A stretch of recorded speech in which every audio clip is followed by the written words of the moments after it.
This video, I'll be going over tips for investing in real estate as a beginner. Real estate has many landmines that, if not properly navigated, can be a fast track to bankruptcy. I'll be going over exactly how to avoid these landmines and how to set yourself on a fast track to wealth, not bankruptcy, as you begin your real estate investing journey. But first, who am I to give tips on real estate investing? I own 6 units totaling $1.5 million in real estate. I'm also a licensed real estate agent in New Hampshire and Massachusetts, and I've owned and operated real estate, multifamily real estate, since 2020. Make sure you hit that subscribe button, and we'll go ahead and jump into the video right now. Tip number one, when beginning your real estate investing journey, is to educate yourself on the area you plan to invest in. You should know what comps go for in the area, migration patterns into and out of the area you plan to invest in, as well as income per capita. Comps are important so you know what similar properties are going for in an area. If used correctly, they also prevent you from overpaying for a property. Additionally, if you're buying a fixer-upper, comps give you a good idea as far as what an after repair value is that you can shoot for. Migration patterns are important because population and popularity of a given area are two huge variables in how fast a property appreciates.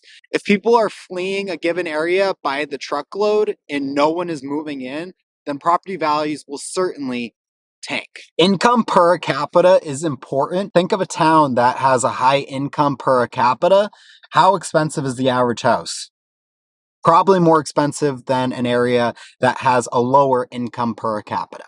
Additionally, the financing that you secure is extremely important, and it can be the difference maker between a deal making sense and making you tons of money and not making sense at all. So securing good financing is another great tip. When buying a house, different banks offer different percentages and different packages for your loan. So based off qualification. So say, for example, one bank will offer 3% based off your qualification versus another one might offer you a 5% rate. This is for a variety of reasons. However, in short, you as a borrower are a risk to the bank. If you don't pay for the loan, the bank is now responsible for seizing and owning the property that you just bought. So if they have to do that, they want to make sure that the property that they're going to be assuming is an asset that is worth having, since they're the new owners of the property.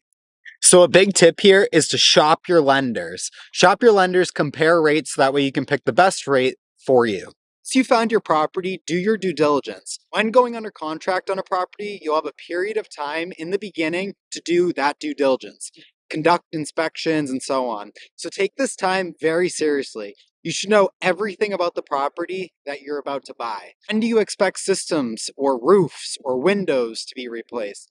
Inspection can uncover all of this. I can't stress this enough. Use the due diligence period to make sure that you know what you're buying.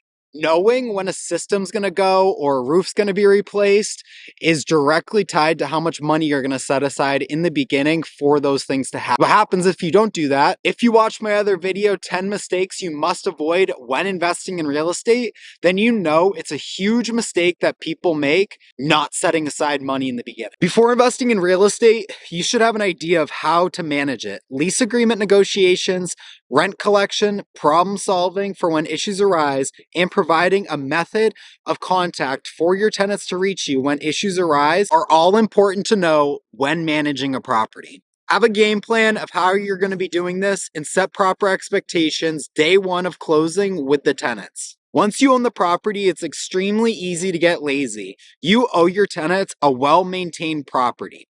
So drive by it once or twice every couple months and make sure everything looks good and is being taken care of. Additionally, you should be keeping an eye on the market.